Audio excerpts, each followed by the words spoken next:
तो आज के लेक्चर में हम लोग इन क्वेश्चन को लेकर के डिस्कशन करने वाले हैं, है ना। जो कि आपका ऑब्जेक्टिव टाइप क्वेश्चन है। और ये सारे क्वेश्चन आपके कॉम्पिटिटिव एग्जाम में कभी ना कभी आए हुए हैं।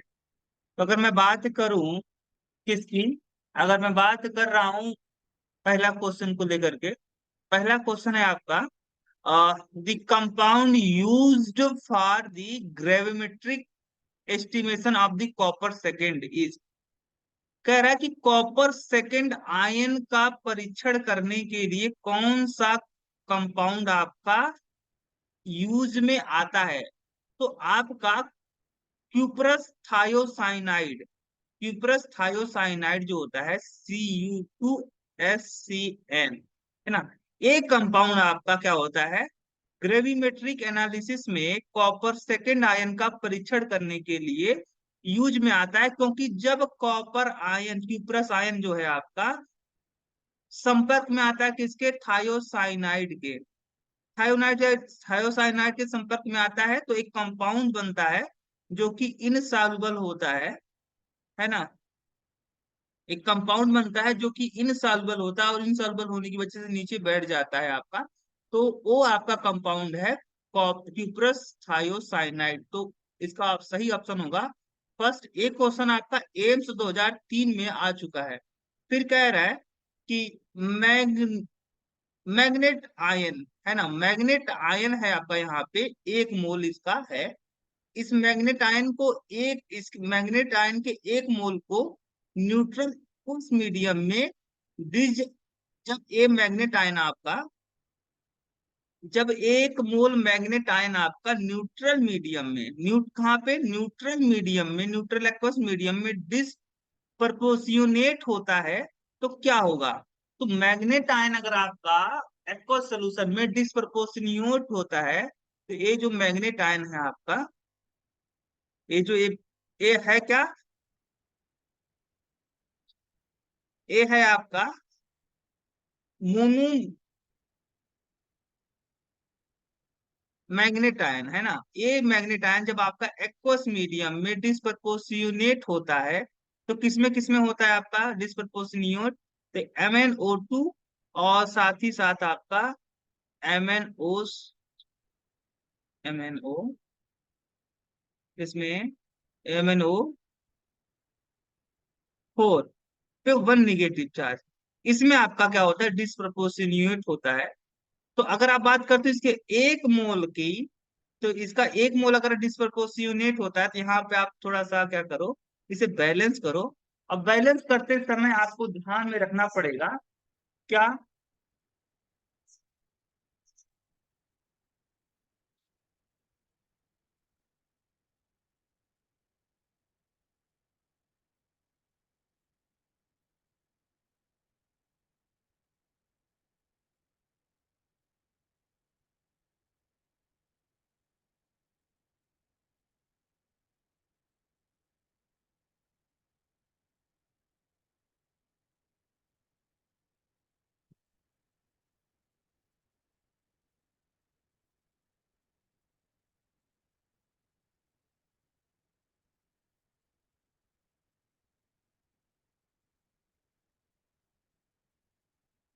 अब इसे बैलेंस करो यहाँ पे।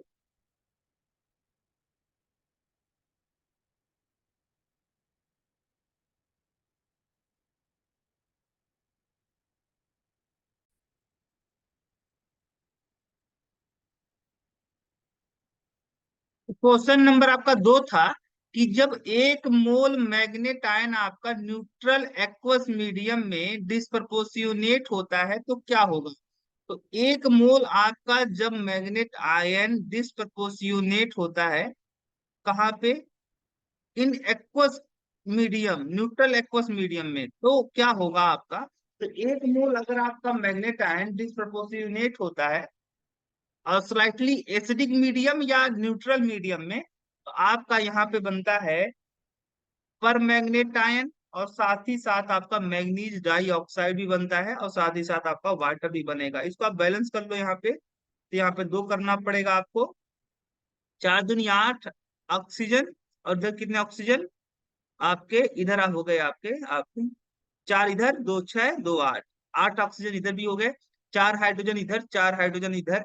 यानी ये आपका रिएक्शन कैसा है, बैलेंस है। अब कह रहा कि एक मोल, यहाँ पे एक मोल की बात करें तो देख सकते हो आपकी 2 मोल जब आपका मैग्नेट आयन, 2 मोल मैग्नेट आयन आपका डिस्प्रपोर्शनेट होता है तो आपका एक मोल क्या प्रोड्यूस होता है, एक मोल आपका, यहाँ पे 3 आपको करना पड़ेगा तभी बैलेंस होगा।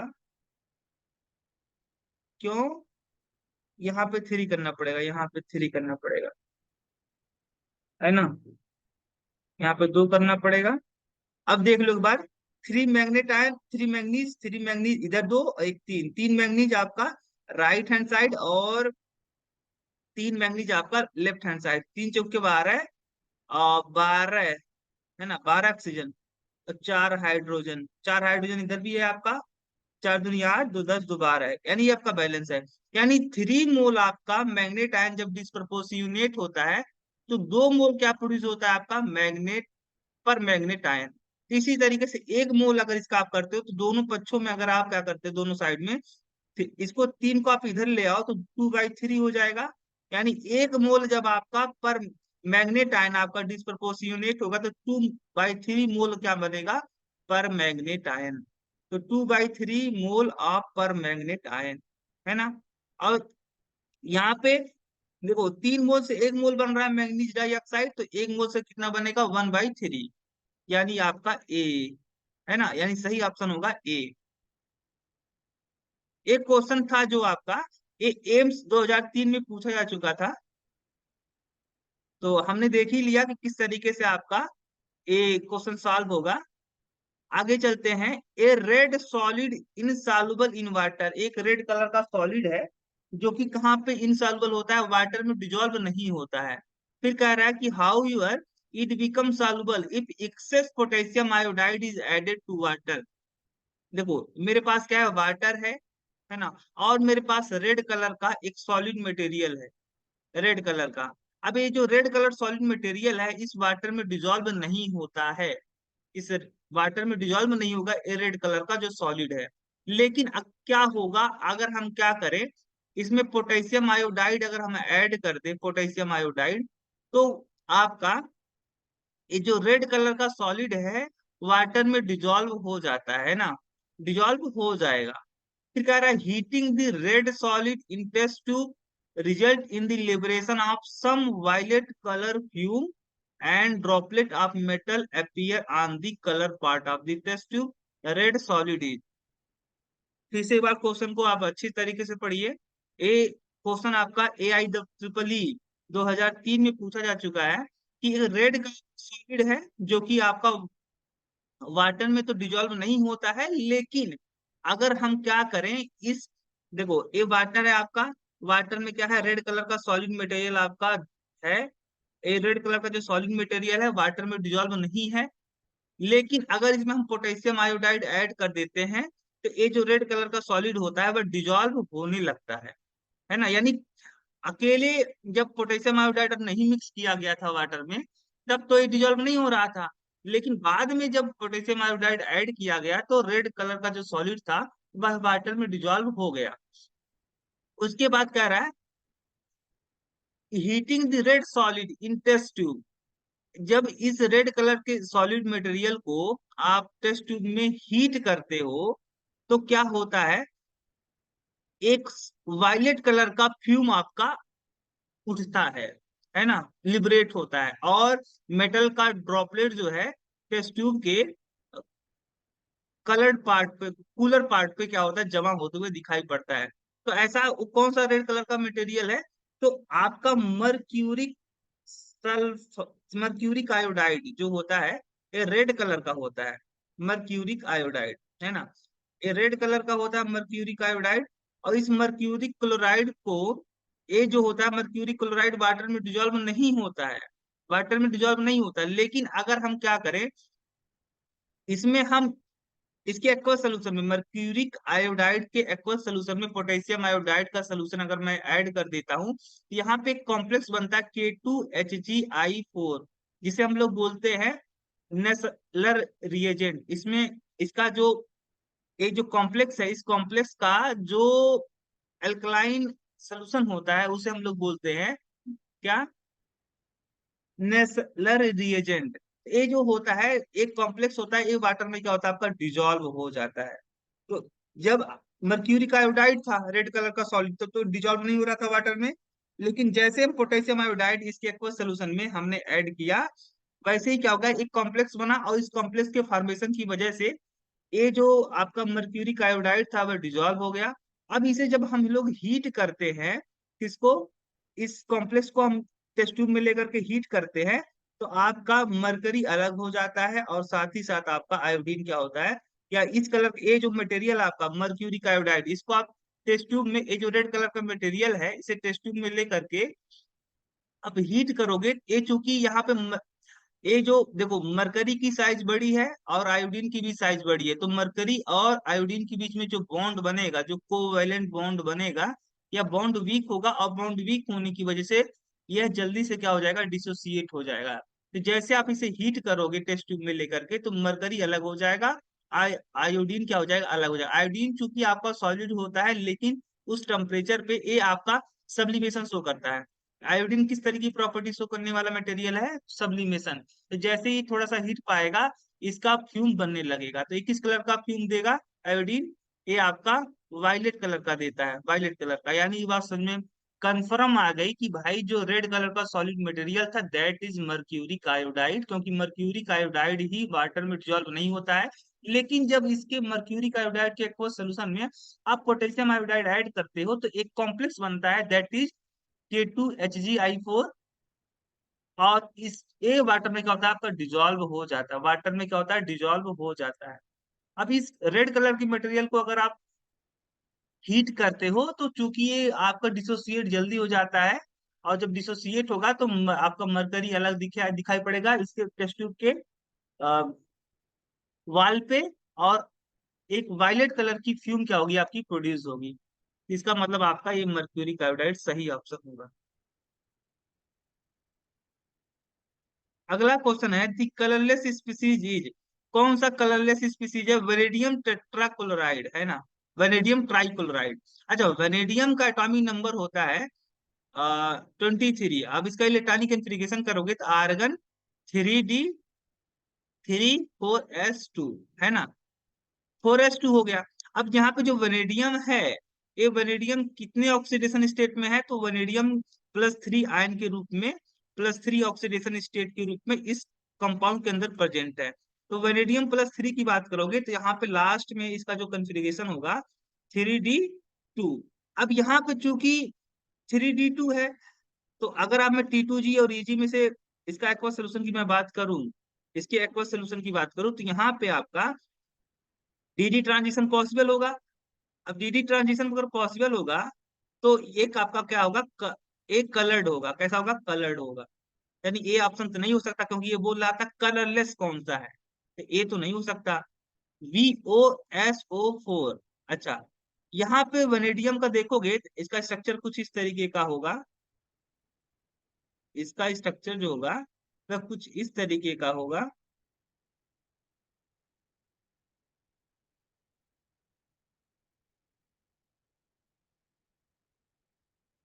कुछ इस तरीके का होगा। और वहां पे जो वनेडियम के ऊपर आपका आने वाला है क्या, वनेडियम के ऊपर यहाँ पे वनेडियम कितने ऑक्सीडेशन स्टेट में है, तो अगर वनेडियम का मैं एक्स मान लूं, तो एक्स प्लस ऑक्सीजन का -2 और सल्फेट का -2, यानी आपका वनेडियम +4 ऑक्सीडेशन स्टेट में यहाँ पे प्रेजेंट होगा। अब वनेडियम 4 अगर आयन का इलेक्ट्रॉनिक कॉन्फ़िगरेशन करोगे तो आर्गन 3d1 आएगा। अब 3d1 यानी एक अनपेड इलेक्ट्रॉन आपका इसके डी ऑर्बिटल में प्रेजेंट है, तो यहाँ पे क्या होगा, आपका डीडी ट्रांजिशन पॉसिबल होगा। डीडी ट्रांजिशन क्या होगा, पॉसिबल होगा। इस वजह से ए भी क्या होगा आपका, कलर्ड होगा, कलर्ड होगा। ए भी ऑप्शन नहीं हो सकता, क्योंकि पूछ रहा है कि कौन सा कलरलेस होगा, ये तो कलर्ड होने वाला है। और फिर आप बात करते हो Na3,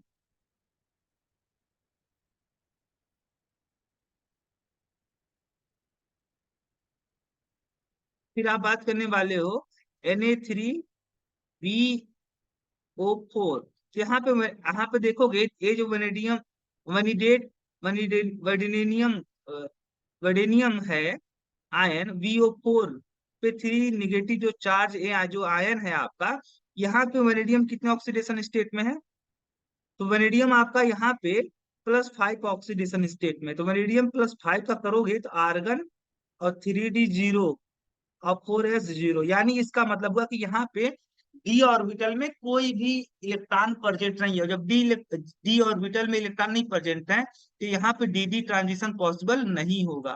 और जब डी ट्रांजिशन पॉसिबल नहीं होगा तो देखो किसी भी ट्रांजिशन एलिमेंट के आयन किसी भी ट्रांजिशन एलिमेंट का आयन या उसका कंपाउंड कलर तब देगा जब वहां पे डी ट्रांजिशन पॉसिबल होगा। यहाँ पे डी ट्रांजिशन पॉसिबल नहीं है, सो ये आपका कैसा होगा? कलरलेस होगा। ये क्या होने वाला है? कलरलेस होने वाला है। तो एक कॉम्प्लेक्स और बचा था, इसको भी हम देख लेते हैं लगे हाथों। यहाँ पे VH2 का होल 6SO4 और यहाँ पे H2O है ना? यहाँ पे वेनेडियम कितने ऑक्सीडेशन स्टेट में है? वेनेडियम +2 ऑक्सीडेशन स्टेट में यहाँ पे है। तो वेनेडियम +2 अगर इलेक्ट्रॉनिक कंफिगरेशन करोगे तो लास्ट में 3D3 आएगा, D3 आएगा। जब D3 आएगा तो यहाँ पे डी ट्रांजिशन क्या है? पॉसिबल है। और जब डी ट्रांजिशन पॉसिबल है तो ये भी क्या होगा? आपका कलर्ड होगा। कैसा होगा? कलर्ड होगा। यानी आपका सही ऑप्शन क्या होगा? सी वाला। अच्छा, एक क्वेश्चन जो मैं अभी लगवाया हूँ, एक क्वेश्चन आपका एम्स 2003 में पूछा जा चुका है। एक बात याद रखना, कोई भी आयन ट्रांजिशन मेटल आयन आपका कलर्ड तब होगा जब आपका डी ट्रांजिशन क्या होगा? पॉसिबल होगा। जब डी ट्रांजिशन पॉसिबल होगा तभी ये इस जो ट्रांजिशन मेटल आयन है कलर्ड होगा, या इसका जो कंपाउंड होगा वो कलर्ड होगा तब जब डी ट्रांजिशन पॉसिबल होगा तब। अगर डी ट्रांजिशन पॉसिबल नहीं है, if D transition is not possible, है ना, जब डी ट्रांजिशन पॉसिबल नहीं होगा तब एक ऐसा होगा आपका कलरलेस होगा। ये बात आपको याद रखनी चाहिए। अगला क्वेश्चन है, बहुत अच्छा सा क्वेश्चन है। अगला बोल रहा है कि लेंथेनम आयन जिसका एटॉमिक नंबर होता है, लेंथेनम का एटॉमिक नंबर 57 होता है, इसका क्या है? इसका जो रेडियस है लेंथेनम आयन का, इसका रेडियस कितना है? इसका रेडियस है 1.06 एंगस्ट्रॉम। तो which of the following give value of will be the closest to the radius of lutetium? तो अगर लेंथेनम आयन का रेडियस 1.06 एंगस्ट्रॉम है तो ल्यूटेनियम का आप रेडियस बताइए, इसका रेडियस बताइए। अच्छा, एक बात याद रखना कि आप लेंथेनम सीरीज में लेंथेनाइड सीरीज में जब आप लेफ्ट टू राइट जाते हो, है ना, लेंथेनाइड सीरीज में कौन कौन से आपके सीरियम,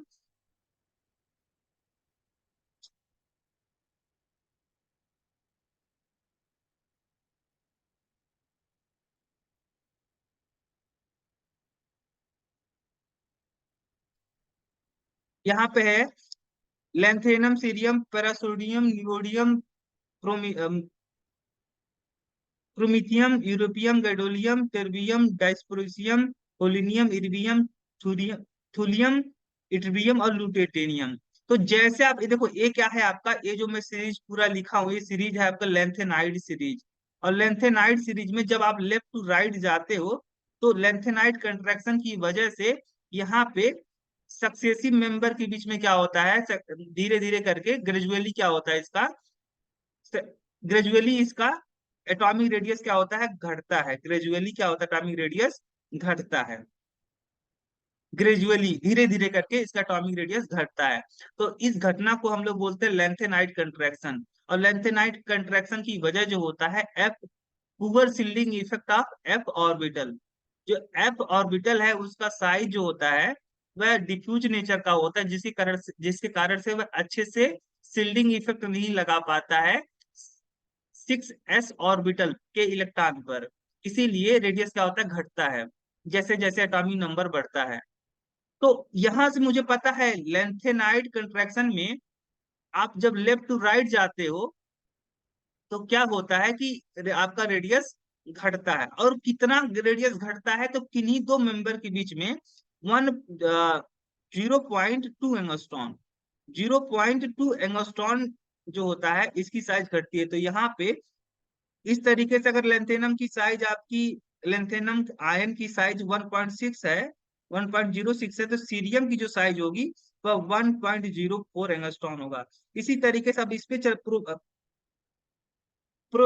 पैरासोडियम परासियोमी परासियोमिडियम की बात करोगे तो परासियोमिडियम की जो साइज होगी वह 1.02 एंगस्ट्रॉन होगी। इसी तरीके से हर एक सक्सेसिव मेंबर के बीच में अगर आप जाओगे सक्सेसिव मेंबर, तो सक्सेसिव किन्हीं दो सक्सेसिव मेंबर के बीच में जो साइज का डिफरेंस होगा वह कितने का होगा, वह होगा 0.2 का डिफरेंस, 0.2 एंगस्ट्रॉन का डिफरेंस होगा सक्सेसिव मेंबर के बीच में। तो यहाँ पे अगर आप देखते हो कितने मेंबर हैं, यहां से लेकर के यहां तक जाओगे तो आपको एक बार घटा, दो, तीन, चार, पाँच, छह, सात, आठ, नौ, 10, 11, 12, 13, 13, 13 घटा, 13 बार घटेगा, 13 एक बार में एक बार में सक्सेसिव मेंबर के बीच में कितना घट रहा है, 0.2 का घट रहा है। तो 13 बार आप 13 बार आप सक्सेसिव घटेगा लेंथेनाइट सीरीज में, जब 13 बार आप 13 बार इसका घटेगा और तब जाके आप ल्यूटेनियम पे पहुंचोगे। तो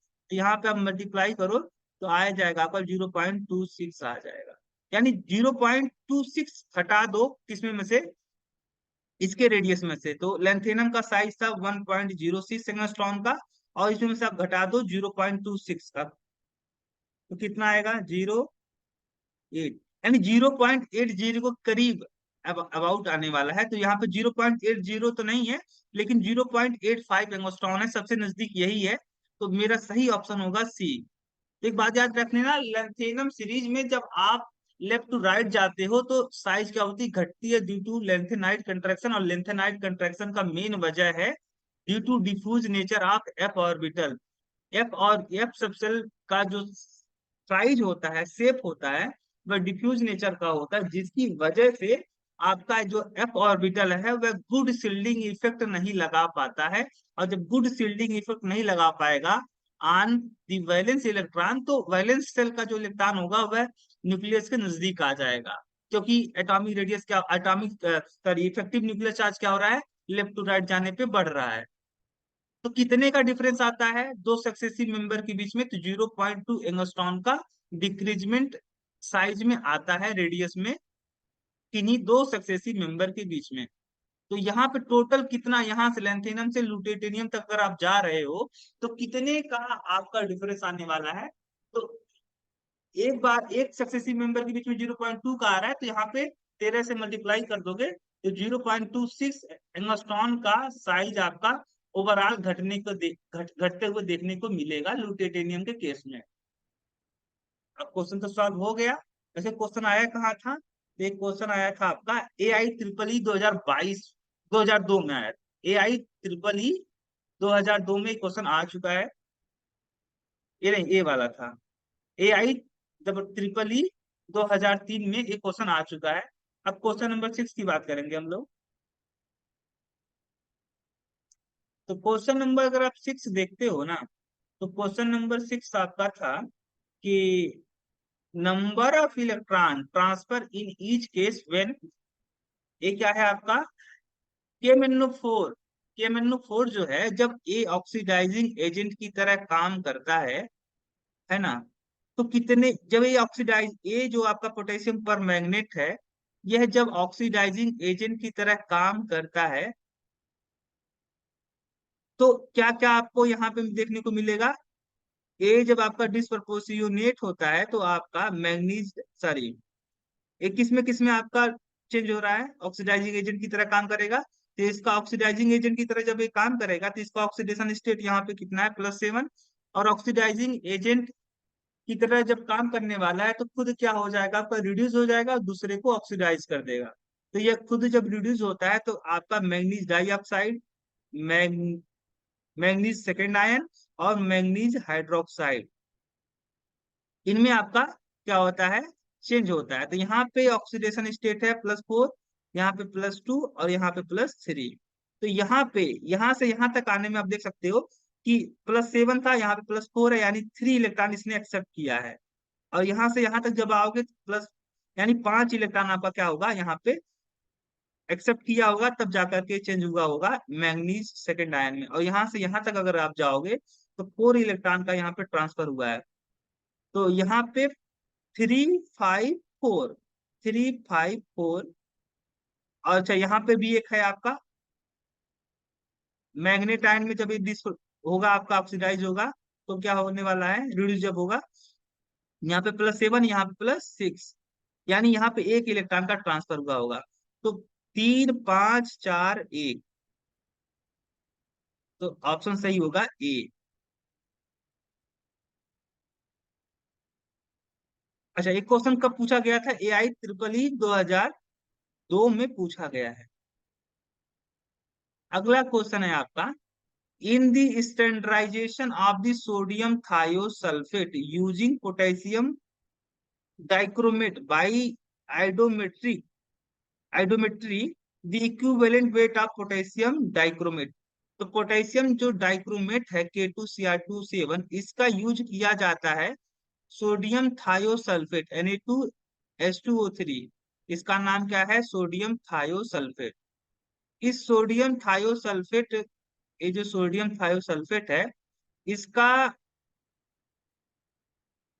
इसकी क्वांटिटी, इसका मोल, इसका कंसंट्रेशन पता करने के लिए हम लोग हेल्प लेते हैं पोटेशियम डाइक्रोमेट का।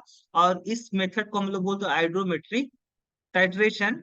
इसमें आपका जो पोटेशियम डाइक्रोमेट होता है, इसमें इसका ऑक्सीडेशन स्टेट कितना, मतलब इसका क्या है, इक्विवेलेंट वेट कितना होगा। 1 मिनट में कोई, तो कोई बड़ी बात नहीं है पता करना यहाँ पे। देखो, ये जो पोटेशियम डाइक्रोमेट का सोल्यूशन है, एसिडिक पोटेशियम डाइक्रोमेट यानी K2Cr2 7 का acidic aqueous solution, potassium dichromate के एक्वस सोल्यूशन में अगर हम सल्फ्यूरिक एसिड ऐड कर दे तो ये हमारा जो मिक्सर है ये ऑक्सीडाइजिंग एजेंट की तरह काम करने वाला है। और इस ये जो एसिडिक पोटेशियम डाइक्रोमेट है, एसिडिक पोटेशियम डाइक्रोमेट का जो सोल्यूशन है, यह है जब आपका ट्रीट करवाया जाता है सोडियम थायोसल्फेट के साथ में, तो मुझे अच्छे से पता है कि ये जो पोटेशियम डाइक्रोमेट है, यह जब एसिडिक मीडियम में होता है तो ये किस में चेंज होता है, क्रोमियम सल्फेट में, है ना, क्रोमियम सल्फेट में। यहाँ पे क्रोमियम के ऊपर कितना चार्ज है, तो +3 चार्ज है। और यहाँ पे क्रोमियम के ऊपर कितना चार्ज है, +6। तो यहाँ से अब देखो, ए वाला पार्ट आप पकड़ो और ए वाला पार्ट पकड़ो, क्योंकि मुझे क्रोमियम का इक्विवेलेंट वेट निकालना है। तो मुझे मेन चीज से क्या मतलब है, अच्छा, ये जो सोडियम थायोसल्फेट है, ये चेंज हो जाएगा किसमें, सोडियम थायो थायोनेट में, H2O6। अच्छा, यहाँ पे क्रोमियम देखो, क्रोमियम यहाँ पे जो पोटेशियम डाइक्रोमेट है, इस पोटेशियम डाइक्रोमेट में क्रोमियम कितने ऑक्सीडेशन स्टेट में, +6। और एक्सचेंज किस में हो रहा है, क्रोमिक आयन में, क्रोमिक आयन में। तो यहाँ पे 6 दूनी 12, यानी 12 पॉजिटिव चार्ज यहाँ पे, और इधर 3 दूनी 6, यानी 6 पॉजिटिव चार्ज। यानी यहाँ से यहाँ तक जाने में कितने का ऑक्सीडेशन स्टेट घटा है, तो 6 का। तो यहाँ पे, अच्छा, जब भी हम किसी आयन का या किसी कंपाउंड का इक्विवेलेंट वेट निकालते हैं, तो इक्विवेलेंट वेट इक्वल टू क्या होता है, molecular mass divide by change in oxidation state. तो मोलिकुलर मास इसका जो भी है ना, इसका मोलिकुलर मास अगर मैं मान लूं कुछ भी है, समथिंग, मान लो स्मॉल m है, और कितने का ऑक्सीडेशन स्टेट का चेंजिंग आया, तो यहाँ पे 6 का चेंजिंग आया है। तो यहाँ पे डिवाइड बाई 6, यानी m/6 आपका ए वाला ऑप्शन, बी वाला ऑप्शन सही होगा।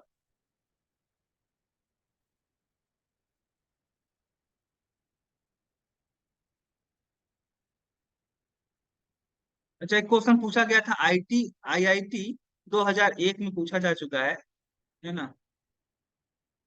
फिर अगला है क्वेश्चन नंबर 8, कि when manganese dioxide is fused with KOH A coloured compound is form the product and coloured is, जब मैग्नीज डाइऑक्साइड को, अच्छा इस, ये आपका क्या है, मैग्नीज का एक ओर्स है, ये जो मैग्नीज डाइऑक्साइड है, ये मैग्नीज ऑक्साइड क्या होता है, मैग्नीज डाइऑक्साइड ओर्स होता है, किसका ओर्स है, ओर्स ऑफ मैग्नीज, इस मैग्नीज का ओर्स होता है। और ये जो मैग्नीज के ओर्स को हम लोग किसके साथ हीट करते हैं, पोटेशियम हाइड्रोक्साइड के साथ में फ्यूज करते हैं, फ्यूज करने का मतलब गलाते हैं in the presence of oxygen. तो यहाँ पे ये चेंज हो जाता है किसमें, ये आपका इस कोर्स का एक नाम है पाइरोलूसाइड, क्या नाम है, पाइरोलूसाइड, पाइरोलूसाइड, इस ओर्स का नाम है पाइरोलूसाइड। तो पाइरोलूसाइड ओर्स को जब हम लोग पोटेशियम हाइड्रोक्साइड के साथ में या पोटेशियम कार्बोनेट के साथ में फ्यूज करते हैं इन दी प्रेजेंस ऑफ ऑक्सीजन, तो ये आपका जो पाइरोलूसाइड है वह चेंज हो जाता है इनटू पोटेशियम मैग्नेट में, K2MnO4, किसमें हो जाता है change, potassium manganate ion, potassium magnet में आपका चेंज हो जाता है। तो यहाँ पे आ, अच्छा यहाँ पे जो कॉम्प्लेक्स बना है कौन है, K2MnO4 पोटेशियम मैग्नेट, और ये किस कलर का होता है, तो पर्पल कलर का होता है, पर्पल कलर का, है ना। यानी सही ऑप्शन होगा ए। एक क्वेश्चन आपका आईआईटी 2003 में पूछा जा चुका है, आईआईटी 2003, ये भी क्वेश्चन मेरा सॉल्व हो गया।